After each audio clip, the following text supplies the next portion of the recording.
Hi, my name is Dr. Zachary, and I'm the developer of the Handmaster Plus. I want to go through the selection of the proper strength of Handmaster Plus for you.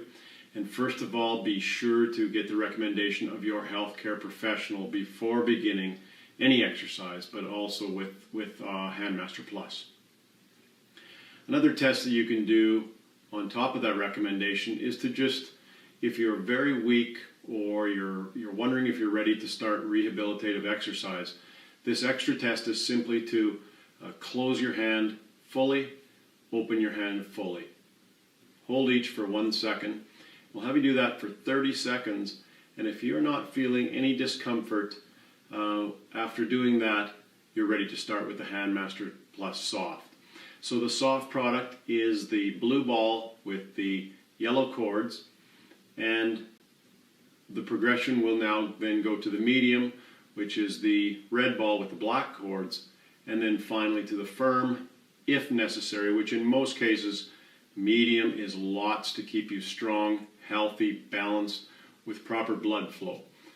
If you do decide that you want to try the firm, we highly recommend that you first use the medium. And the reason is, even if you're a really strong individual, we've tested this for over 10 years, and we know that most people, even the strong people, are not very strong in the muscles that open the hand and spread, which are the extensors and abductor muscles. So always be sure, even if you want to select the firm first, we highly suggest that you go through the stages and make sure that each stage is very comfortable for you. We'd like you to master the medium, squeezing, opening, and spreading. Make that nice and easy so you can do that for 30 seconds to a minute through a full range of motion before you select the firm, no matter how strong you are.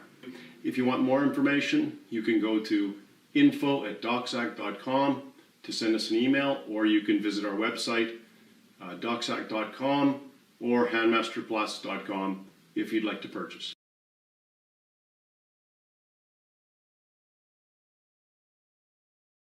Everybody that's listening, if you're listening to us on one of the podcasting platforms, we greatly appreciate that. Please subscribe and share this interview and the many other interviews we've done. Try to keep that going as far as that goes. If you're listening to us on one of the 20 radio stations, we do greatly appreciate that also. And please tell whoever you can get your hands on at the radio stations that you're listening to us on, definitely tell them you enjoy our interviews so we can just keep moving up as far as radio station locations that we broadcast in, and also obviously stay on the air and bring these great people that we interview on as much as possible. We have a special guest today, Dr. Zachary. He's over in Vancouver, Canada, coming to us live today. He's a sports chiropractor and the author of Great Hands, Great Life, and the inventor of the Handmaster Plus. There's a lot there, Doc. We're going to get into everything in the kitchen sink with that in just a moment, but thanks so much for coming on. It's truly an honor to have you on, Dr. Terry. Hey, Robert, thanks for having me. I like your program. I like how you dig into things, and there's a lot to tell your audience about this area. It's very, very misunderstood. So I did give Doc a little bit of a brief description of yourself and what you have to bring to the table as far as the interview goes, but just tell the audience that's listening a little bit about yourself besides the stuff I just brought to the table. Yeah. So, Robert, my background is, so I am a sports chiropractor. When I had my practice, it was about half sports, half family practice. So I saw a diverse, type of clientele. At one point in my life, my father had passed away, and I decided, life doesn't go on forever. And I played golf at a high level throughout being an amateur and in college. And I decided to take some time off practice and, successful practice. And what the heck, let's leave it and go try to play the PGA Tour was my theory. As you know, I didn't make the PGA Tour. But what I did do just by following those passions is I was able to get on the inside and see, dozens of repetitive grip injuries in professional golfers. And I'd seen them in practice. I knew them inside out, really, at that point. I thought I did. I learned more as I got into tour. But what I turned out being is developing a product for these guys and girls, because a lot of them don't have time for exercise. I couldn't show them the 5 or 6 exercises that I would use in practice. to train all of the muscles of grip, and we can get into that. There's 27 muscles of grip, not a few. And so I ended up developing a product that we now sell around the world, and turned out to be like a hand and grip strength expert. And it's kind of one of those things where your failures and just going through passions really don't become failures. It worked out well for me, and I enjoy what I do every day. Dr. Terry, I know you have your love for golf. You just talked about it to the audience. Let's just go a little bit more deeper into that subject. How did that start as far as your love for golf?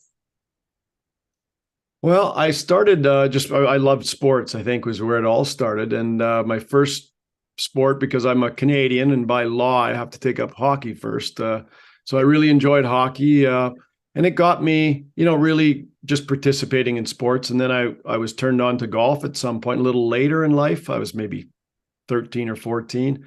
And that got me really interested. Golf takes you into, as you try to get better and better, you have to get into the minutiae. There's so much to the sport.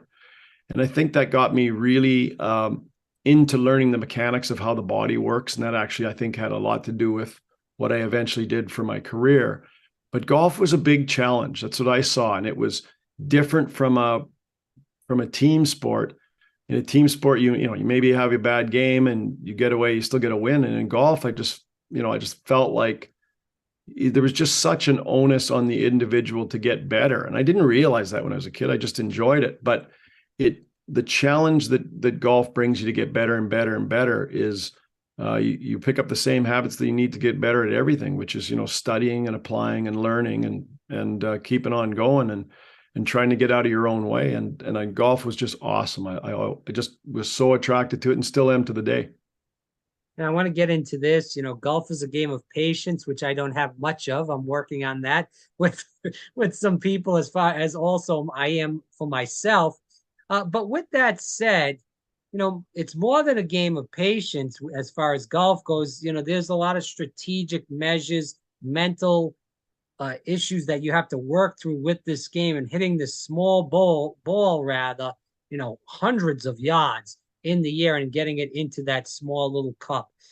Can we talk about this as far as that goes? And, before we get into the hand aspect, just talk about, what it's like to be a golfer. And you were at a pretty high level, even though it wasn't professional. Yeah, no, I did play professionally, but not PGA Tour. And what I would say, no, you've got a pretty good read of the game. I think even to this day, and I was exposed to golf for about 3.5 years, and I know lots of the players that played on the PGA Tour. It's hard to believe how good they get at it, but it demands a lot of diversity, not just so it demands strength, but for example, flexibility, for example, patience, yes. But also people think, well, it's just this, it's not that aggressive of a sport, but you have to be a beast of a competitor, and you have to have courage to be out there. And at the same time, you have to be able to let go and just trust yourself. So there's so much to it. And the people that do get to the high level are really well-rounded in a lot of categories. And whatever they're not well-rounded at, golf's going to kind of chew you up and spit you out and tell you to shape up on these areas that you're not well-rounded at. It's that technical. It asks that much of you, especially the higher the level you get to. So the golfers, men and women that have got to the top of the world, you almost have to see them live to believe how good they are. It's a demanding sport, but again, it filters out your weaknesses in a hurry. And but it's a great learning tool. And I wish everybody in the world could play golf, and it would, it humbles you, but it also gives you openings. Like you think, well, I'm terrible. Well, no, you're not. Look at that shot. And then you think, well, I'm the greatest. Well, no, you're not. Look at that shot. It just demands growth in all aspects of your game and technically your life. I mean, you have to have your life together. It helps a lot if you're going to be a good golfer. I want to go into this, but before we go into that, again, Dr. Terry Zachary here on Fire Breathing Ram. He's a sports chiropractor. The book is Great Hands, Great Life, the inventor also of the Handmaster Plus. We're going to go deep into all these topics in just a moment. And I'm going to name some of these players off. And I just want to know what you believe as far as what they were good at, I guess I should say. So let me frame that again. I want to edit around there. I'm going to name a few players off, Dr. Terry, and just see what you believe they have as far as great talents, whether it's patience, whether it's the athleticism, other qualities that they have that's great. We think of golf, for me personally, Jack Nicholson, Jack Nicklaus, rather. Jack Nicholson. That was a bad one. So when I think of golf and the big stars, I think of Jack Nicklaus, Phil Mickelson, Tiger Woods, of course, Gary Player, Vijay Singh. These are some of the more older guys as far as the 90s and the 80s and the 70s. Obviously, there's newer players out that are really doing well. When we just hear some of those names, what do you believe are the good qualities that just those guys that, as far as I brought out? Yeah, it's a good question. I don't think I've ever been asked that question. When I was a kid, and again, I grew up in Alberta, just beside the province beside British Columbia here. And when I was a kid, I saw both Jack Nicklaus and Lee Trevino in different exhibitions. I was a real junkie, and I remember watching them play. And when you talk about Jack Nicklaus, what I think about, and I've brought, when I was a kid, I brought a lot of what Nicklaus said into my game. I tried to, and I would think with Nicklaus, I would say strength is one of the things that he was a strong guy, waist down, strong legs. But again, I think underrated, and the perseverance, I would say as well, because he was actually an amazing putter. And I think people take that lightly. The Golden Bear, they think of more of his strength. And I certainly saw that displayed live when I saw him. But perseverance demands that you can do everything. He was very strong, but I also remember him around the greens. Maybe I've heard he wasn't the best chipper, and I saw that on display. But he was a great iron player, could hit beautiful high irons because of his strength. But I do remember he was also a great putter. And if you look back, and you're not that close on that many championships if you're not a great putter. And I think he was. I remember Trevino. I'll just say quickly on Trevino. He was just confidence. That's what I remember seeing with confidence. He would walk around. He was like, he had mojo, and he had confidence. He walked around, he looked at it, and he practiced so many times, so long, that he just knew how to hit shots, and he hit it so dead straight. And a lot of his stuff was a lot of his mechanics were just repetition, and it was beautiful to watch him. Guys like Gary Player, I would say Gary Player was like a little pit bull. I would say he was a lot of confidence too, but all these guys have a lot, but that's what stands out for Player in my mind. Mickelson, you're now going to, I would say a lot of, again, confidence comes up a lot. Like, I won't say almost cockiness of those last three, but Mickelson was also the most creative person that I'd ever seen. Mm-hmm. I met Mickelson years ago, and I didn't know he was when I met him, actually, but he was, he hit the shot out of a bunker backwards. He hit some real famous shots. But his short game is ridiculous. But again, the short game stands out so much to everybody that you think he doesn't have, the rest of the game isn't good. They're just all phenomenal. But that stands out with me. There's a guy named Mo Norman that if you ever look into the history of golf, most people say he was one of the best ball strikers of all time. He's a Canadian guy, kind of autistic ADHD type of guy, lived on the golf course, drank Coke all day, and hit shots and hit it dead straight. And I've seen Mo play several times. He would be a guy that stands out just on testing things out and hitting different shots and finding what he thought was the secret. So I'd say Mo and Ben Hogan would be the best as far as just working and finding what happened, what worked, and kept doing it. Doc, I want to just bring this up about Tiger Woods. There's a lot of comparisons with Woods and Nicklaus. What do you feel like that comparison is? Do you agree with that comparison? A lot of people also say that Woods is just as good, if not better, than Nicklaus. Do you agree with that? I mean, there's a lot of comparisons with those two guys. Yeah, no, I mean, everybody's going to have their personal opinion. My personal opinion is Tiger was just the best at everything.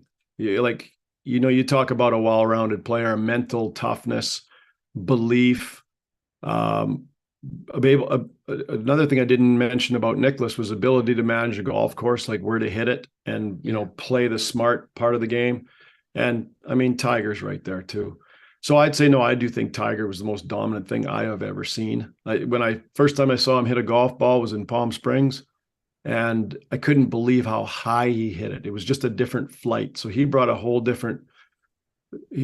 just a different variables into the game. I'm a posture guy. I really love to see good posture and turning around a good center.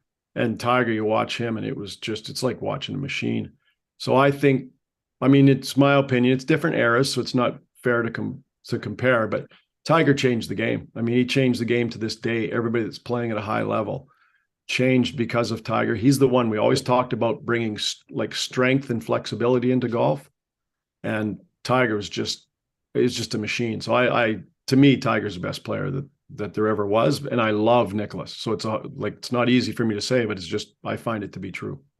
I want to break this down because we got this as an audience question, as you being a golf guy, talking about Tiger. Obviously, he was so dominant for so many years.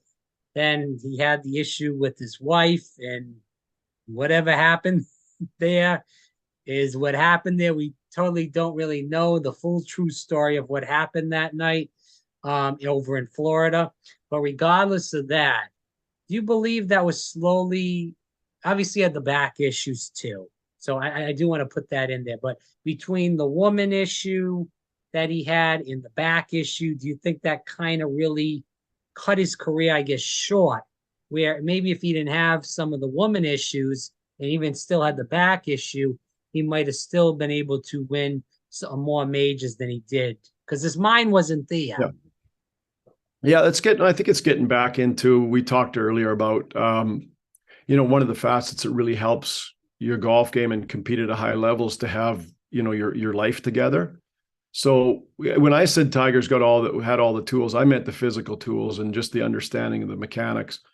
And yeah, maybe that was, again, you're talking about how golf really tests every variable of you and your life. I do believe that. And so that's one of the ones that Tiger obviously was not one of the best at. And there's many challenges for professional athletes that are on the road all the time and all that stuff. And it's nothing for me to get into, but obviously he didn't have that area settled, and it obviously cost him a lot. And the other thing is, Tiger was the first one to bring so much speed into the game. And, now like the health and fitness aspect of it, which is very much what I'm a part of, has taken on a new challenge because it has become such a power and such a speed game that Tiger's the first to test that out too. And then it's got, the health and fitness professionals have to move along with that and do what we can because the body's got its limits. And so, Tiger took the mechanics, really advanced the mechanics, but then now the fitness and what the body can absolve or what can live up to and be healthy through is going to get tested. And obviously, yes, the personal life, I think the better your personal life is, I think the better you play, in my opinion. I agree with that. You've worked with many pros, many different sports, hockey, baseball, golf, every sport in the kitchen sink. You've worked with regular people that don't play athletics also. What are the biggest issues, just to stick with the sports aspect of this interview, what is the biggest issues you see when you're working with so many pros? Yeah, well, again, I think one of the biggest issues, it's changing a lot, I would say, in the last 10 years. But originally, one of the biggest issues I would say is that the pros didn't understand a lot about their body. And I'll go to the grip. The grip is where we really focused on. And I saw just a great big hole and a problem where so many athletes were coming. I was seeing so many athletes with the same problem, and it was getting to be so easily, you could prevent most of the injuries to some extent. You would ask, for example, we were talking earlier that there's 9 muscles that close your hand. And traditionally, most of us have grown up with taking a tennis ball or a spring loaded or coiled product and squeezing it and thinking that's hand exercise, but that's just hand closing exercise. But you also have 9 muscles that open and spread the hand. And then you have 9 muscles in the forearm that control the position of your wrist and forearm. And they're all very much needed to be you need to train them in balance if you're not going to create repetitive grip imbalances.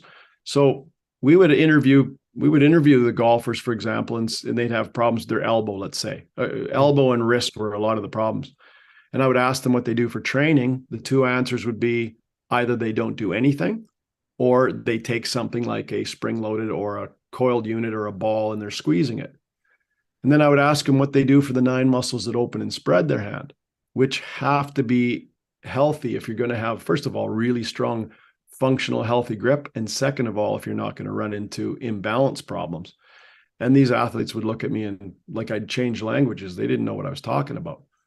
And so I would say that's one of the big problems. They don't understand a lot of the parts of their body. It's changing a lot, but the other parts of their body, I would say, Robert, they're starting to learn about very well. The training's very advanced. Grip is still in the dark ages, and we're changing as we go. Oh, when you're dealing with all these different athletes, obviously in every sport, whether it's baseball, basketball, football, soccer, golf, you're using your hands in some sort of way.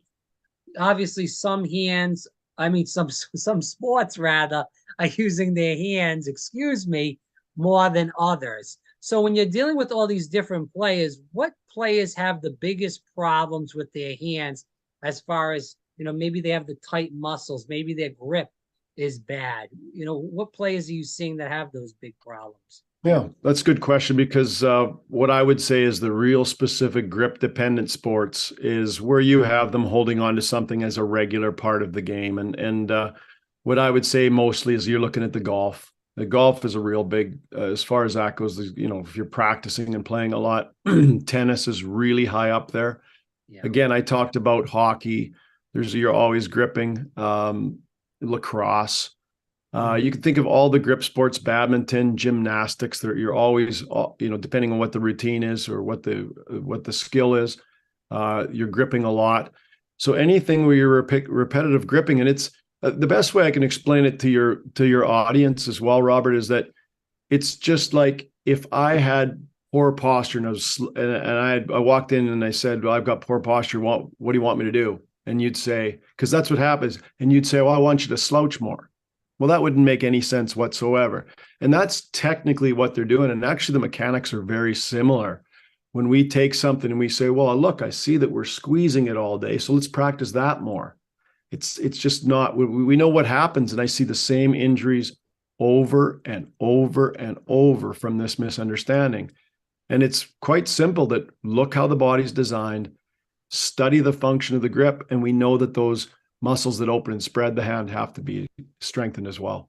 We got the question, just an audience question, so I want to bring it up at this time as we're talking about grips. With baseball, gripping the bat, gripping the ball, is that an issue where you're seeing a lot of players too? Yeah, absolutely. One of the things we see the most of, I would say the thing you'll see the most of related to grip is probably in the pitchers. Yeah. So on a pitcher, you think about, and you're getting back into the Tiger Woods scenario. Now they're starting to throw at 100. Like these guys are throwing at 100 miles an hour. It's just even hard to even imagine. And some are plus that. But say you're throwing something over 75 miles an hour. You have your elbows and your wrists. Well, I'll say elbow specifically. The lead part of the elbow is taking so much force, absorbing so much force repetitively, that if those muscles aren't strong and balanced with really good blood flow with flexibility, so that means strengthen them through their full range of motion, it's kind of like it's like a prehabilitation thing. We want to make sure that the muscles are trained through their full range of motion so that they have proper blood flow and proper as much length as well as strength as possible to be healthy. And when we train, we often train in repetitive grip, and that the muscles on the medial side of the elbow are actually shortened because the finger muscles, that's where they attach, is at the elbow. And if we don't do anything to oppose that, we also build static tendons at the lateral side of the elbow. So when a pitcher releases the ball, that's a problem. And that's something we've been so busy over the last 10 years just talking about this. We haven't really got into the baseball market. Yeah. And we have certainly individual teams that are using our product mostly for rehab, but we're trying to get them into saying, look at how you train this. We've got an exercise called the figure 8 exercise that takes all 27 muscles of grip through its full range of motion. It's easy to do. You build blood flow. We just haven't got them to baseball players other than on our local level with our local teams. And we're seeing great results, but we need to continue that to a higher level. When you talk about great results, just to stick on baseball for a minute, Yep. are you talking about the control aspect of the pitcher as far as getting the ball into the pitcher's mid, obviously getting the ball into the strike zone? Is that what we're talking about? No, well, that too, because mechanically, again, the better balanced your muscles are, and the more you understand the muscles that are involved in grip, which are those all 27 muscles, then you are going to be able to perform better, grip better. Your strength doesn't plateau and then go down, which is what happens when you repetitively grip something as you're training. You'll start getting stronger. And then pretty soon, as this imbalance is starting to be, the body can't deal with the imbalance, you'll start to plateau on your grip strength. And then actually, eventually you start to go down because then you get injuries. So I'm speaking more of, but definitely functionally, when you have these muscles, all 27 muscles of grip being trained properly, you are definitely going to see some functional benefit. But I'm speaking more on preventing injuries and where we see less injuries happening because the body is balanced and prepared and has proper blood flow. But if you don't ask those muscles to go through their full range of motion, your body isn't efficient at creating blood flow. So as we get people training through full ranges of motion, now you're stimulating blood flow, which has many benefits, by the way, including health benefits, having blood flow to the periphery, but it will also help be less likely to injure those elbows and carpal tunnels and wrists and fingers and thumbs, etc. Oh, well, you walked me right into the next question, Doc. You had a lot of questions that were actually said. I thought there was less than there was, but a lot of people send questions into you. So I'm going to try to get every question in as possible with this. But bringing up carpal tunnel, because that was a question by a couple people. So I'm going to push it all into one. These people are getting these issues, arthritis in the hands. I do want you to speak about the muscles in the hands that you've been stating throughout the interview. And after that, maybe we can talk about stretching out your hands. I don't know if you want to go into the Handmaster Plus after that, or maybe a manual stretch, but we'll hit on all that right now. Yeah. So the hand muscles related to carpal tunnel is well, it seems straightforward to me because I've been staring at this for 15 years, basically. It might not seem that. I'll try my best to make it seem simple just to your audience, because so what happens is you do have specifically 4 muscles that attach directly onto the top of the carpal tunnel. And they are they're small muscles of your finger and thumb. So every time, the best thing when we talk about this, everybody's going to have their different applications, but if you repetitively grip, you have to do something to oppose that. Otherwise, those small muscles within your hand are going to get shortened, and they're actually going to shorten down the carpal tunnel. The way I get people to imagine this is if they put a paintbrush in their fingers, little tiny paintbrush, like you're going to paint a tree or something, like you're going to paint a picture of a tree or some flowers. When you look between your thumb and your fingers, when you're in that situation, there's a cleavage there. You can that's the cleavage is where your carpal tunnel is. So have that little tiny paintbrush like you're painting as an artist, not as a house painter, a little tiny paintbrush. And you'll see that just doing that shuts down your carpal tunnel completely. Okay. That's where you've got, that's where you've got 9 tendons going through and the medial nerve, and you shutting down the space of that. If I did that 24 hours a day, that carpal tunnel would shut down in no time. But now you take any exaggeration of that. That's the most extreme example. But if you take somebody that works in a factory or a butcher or, somebody that's a truck driver, and anybody that's squeezing is slowly shortening those muscles over time, and you're changing the shape of the carpal tunnel, and you're also limiting the blood flow to and from the carpal tunnel. But when you train the muscles open, spread, if everybody just takes their hand and closes it and then opens and spread it, the muscles that open and spread oppose the shutting of that carpal tunnel and will actually keep that carpal tunnel nice and wide and nice and neutral. But if we don't recognize that repetitive gripping shuts down the carpal tunnel itself, you're never going to see that the carpal tunnel can thrive. And if you train the 9 muscles that open and spread the hand, the carpal tunnel can do very, very well. So what's the training? Is it to use the Handmaster Plus, or can you do your own stretches on without that? What do you suggest? Yeah, I mean that's why we designed the product. So Yeah. the originally when we did things, and people, if you have nothing else to do, what I used to use for patients even is we would have just an elastic band around the thumbs and the fingers. So you'd go and you'd open the elastic band, or you'd open your fingers against the elastic band, and that's pretty good. But what I saw the limit being of that is when you open really wide through the full range of opening and spreading your hand, the elastic band would slip off. So I always considered that to be an annoyance, and I wanted to do that better. What got me to design Handmaster Plus is that we saw so many really advanced injuries, and especially one tennis elbow injury on a fellow that I was traveling with. He didn't have time to do 5 or 6 exercises. And I had one of these ahas at 3:00 in the morning where I'm going, do you know, if I was to take a ball, like a sponge ball, and actually funnel an elastic cord through it, that I could just have them do everything at once. And that's what Handmaster Plus is basically based on. So I definitely, it's my product. So if I talk about it, and, I don't want, it's not about selling. We're doing just fine. There comes a point where you want to say, guys, there's a solution. It's not difficult. We've dumbed it down to whereas if you could remember to close your hand and open and spread your hand, you've trained 18 muscles right there.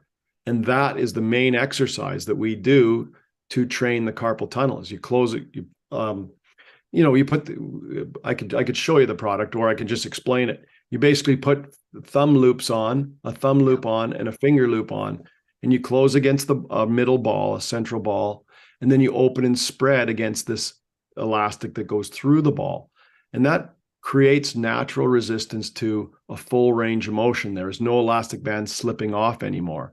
And now that I'm getting full range of motion, I can train those opening and spreading muscles through their full range of motion. That's what keeps the carpal tunnel as wide as possible. As well, because I'm taking the hand through its full natural range of motion, I'm going to get blood flow through the carpal tunnel and back away, and venous drainage and lymph drainage away through the carpal tunnel. So I take fluid pressure away as well. So you're creating this healthy blood flow and healthy muscle balance that supports the structure of the carpal tunnel. So what is the biggest problem that you're seeing as far as athletes or people in general that are having with their hands? The most common problem I will see is probably, I would say elbow injuries are the one that is the most common problem. Is that strictly athletes, Doc, or is that regular people also? So that's a good question. We started in sports. That's all I had in mind was sports. And then, as we started to see athletes do really well, it was specifically golf. And then, we started taking it to tennis, and then we started taking it into hockey, which is another one of my kind of passions. And we got it all throughout, but we do baseball. We've done a lot in basketball. So we have a lot of NBA trainers using that product, mostly for rehab. Again, I will say, Robert, we're trying to get them to train the muscles, but right now we're just at an educational limit where they need to see it work. And we're saying, hey guys, look at these results. But we went from music sports, and then we got into music a lot because we saw the same injuries in guitar players and drummers and people that play wind instrument and piano, etc. And then got into workplace injuries, and then you get into sports like esports and gaming. It's just repetitive grip is anywhere. And then you have smartphones and computers, and you just see that until you train these areas and keep them as healthy and vibrant as possible, you're going to continue to see these problems. And so we've made it easy to exercise, and now just a matter of just speaking to people, and that's why we do this kind of stuff. Is video games kind of like, do you think that's going to jump over like music and many other, I guess I'll frame it this way, because we did get this question. I'm trying to frame it into one question. So let me state it like this. Do you believe that now since everybody plays video games now, and they're all all day long with their fingers, and there's going to be a lot of issues with that. And I know you said you're seeing that already. Do you think that'll overtake sports eventually? Because it seems like the video games, there's tournaments, and it's really Good incredible how many question. younger and older people are playing these games. It's a good question. And, it, it takes, it's one of the reasons why, my passionate sport is golf, is that it takes you a long time to get good at golf, if you ever do. And a lot of these video games, our kids, it's one of our challenges as parents nowadays is how do we keep our kids off these video games, and, or at least keep it reasonable. It's part of their culture. My first instinct is say, no, it'll never overtake sports. But then you start to look at some of the numbers, these esports and some of these athletes, and definitely the injuries are there. We're seeing, guys guys and girls that are making so much money that all of a sudden they've retired because they're having so many injuries. So we see that a lot. It's classic repetitive gripping. I mean, it's straight repetitive gripping that their talent is, and poor posture. So it's those two things. Well, they're doing this for hours. I mean, sports game is Absolutely. like, maybe 2.5, 3 hours. Even golf, you're looking maybe 4 hours max, 5 hours max. If Yep. if you're really not the greatest. But regardless of Yeah. that, these guys are going like 10 hours, 11 hours. It's incredible. I don't know how they do it. They're right, and they're not moving. It's Right. like, that's what I think. Your question was, is it going to challenge sports? It's got a lot of popularity with the young kids, with this next generation. I hope it doesn't challenge sports where your body's actually moving. But I can tell you, it's very, very popular, and it's very difficult on the way that our body is designed. And Rob, you and I have talked before, is like, if we're going to figure out health and fitness and do it the best we possibly can, we have to start to understand how our body's designed by nature. There's so many principles, and we're ignoring most of those principles. In hand exercise, when we used to take something and just take it and squeeze it, and I don't know how it ever got that bad, other than we've just thought that's the way of doing it for so long. But when I studied it, and especially when I saw it in golfers, I'm going like, I can't believe people don't know this. But we also have to take that knowledge, like of the spine, for example, of video game players, and realize, when the chin's down and you're slouched forward, that's so bad for the spine chronically. And your spine protects your nervous system, so it can affect your whole body.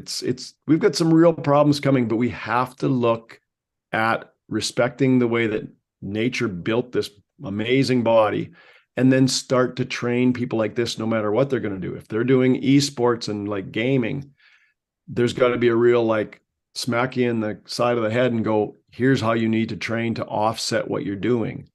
You either quit or you offset it by these and these and these exercises, because we don't want you in a letter C by the time your career's over, or you're going to be in deep health trouble.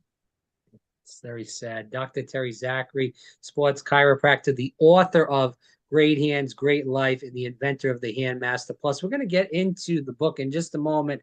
Last audience question. Actually, it's just the last one, but what is the best way for someone to not have that pain, the carpal tunnel, the arthritis when they get older?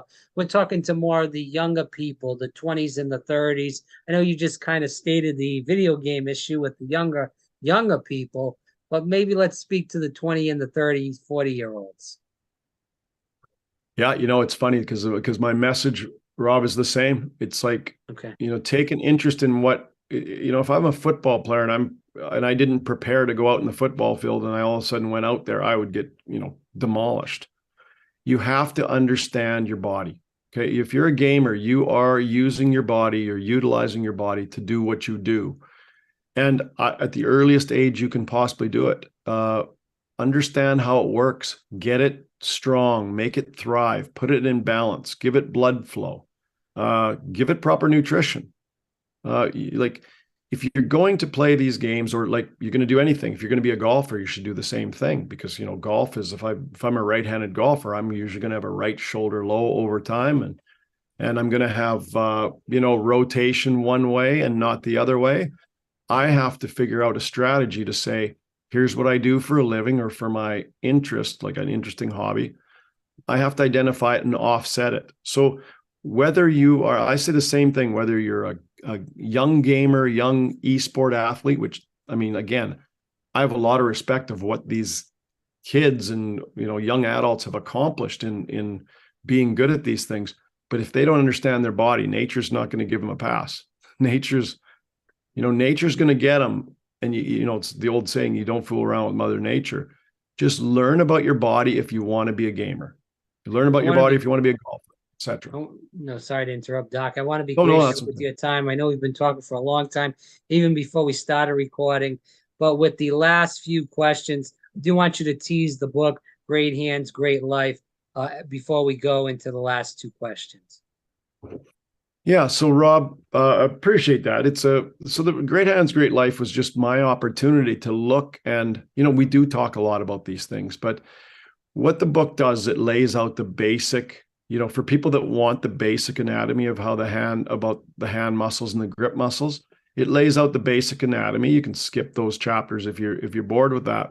But then it shows how that relates to your fingers, the health of your fingers, your thumbs, your hands, your wrists, your carpal tunnels, your forearm, your elbow.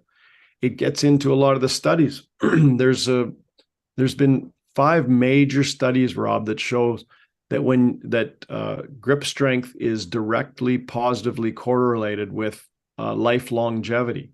So we think, oh, it's our hands. It's our hands. Who cares about our hands and blah, blah, blah, until you get an elbow problem or a wrist problem or carpal tunnel, then you care. But over and beyond that, when you get blood flow to the peripheries, you're going to get better circulation, better lymph drainage. You have proper hands, and they're showing so many benefits, and like slower aging benefits, healthier aging benefits. So there's a lot to it, and the book gets into those and reviews those studies. We want to point out that there's no part of your body that isn't there for a reason and wouldn't help you in being in best shape. And you'd be best not to just pass on this area because, some guy made a hand exercise product. Well, I made it because I see how this is a really vital area of the body, and it can really help with your health and certainly your performance and certainly injury prevention. And the book goes through all of that stuff in detail. Well, it's not even just that you made it. It's been very successful in helping a lot of athletes and people in general really not only help them recover from injury, but also help them not get injured for the first part. So, it's a commendable what you're really doing to help young athletes, older athletes, and people in general. I want to just get into these last two questions. We've talked about a lot of different things throughout this interview, Doc. What do you hope people learn from today's interview? What I hope is that they not just the hands. I hope that they respect the body. To take some time and take care of their body on a daily basis and learn the habits that are going to help them. What I do say, and if we're going to speak specifically about the body, is I think us as professionals have to figure out ways where people can actually improve their health habits without it being a 1-hour exercise. In my old way, with 5 or 6 exercises, it would take forever. And I knew even my best patients weren't doing them all the time. And I think we can look for ways to create it. Handmaster Plus, you put it on your hand, you squeeze, and there's a couple of exercises. It'll literally take you a minute or two a day. And that will keep this area healthy. And again, bring blood flow to your peripheral, to the periphery, and increase blood flow and lymph drainage, which helps your whole body. That only takes a minute a day. So, respect your body and find ways that you can fit into your daily habits and accumulate those daily habits. And it's amazing how well you do. And then you're not dependent on the health system all the time. And gives you confidence and makes you perform better. Dr. Terry Zachary, again, the author of Great Hands, Great Life. He's the inventor of the Handmaster Plus. Doc, as we go to the end with this last question, how can people follow you? How can people buy the book? Also buy the Handmaster Plus? Give us all that information as we go towards close. Okay. Our website is doczac.com, doczac.com. Anybody that has questions about any of this stuff, Robert, I enjoy answering questions. It's my job. Is really the education part is what we really have to do. So they can contact me at info at docsac.com. The Handmaster Plus is to view that directly is handmasterplus.com. And Great Hands, Great Life is to get the book. The best place is probably just to go to Amazon. And we've got, you can order it from Amazon. But questions, feel free to ask me questions, because we help out a lot of people, and that's what my job is.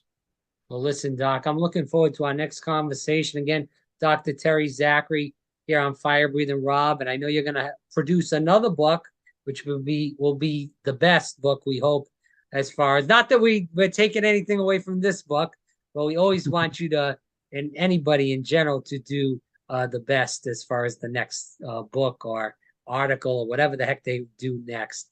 Make it the best they do. But I'm really looking forward to our next conversation. Dr. Terry Zachary here on Fire Breathing Rob, and people should look into the book, The Handmaster Plus. Definitely check that out because, again, it's your health. And if anything in the past 3 years, I'll close with this.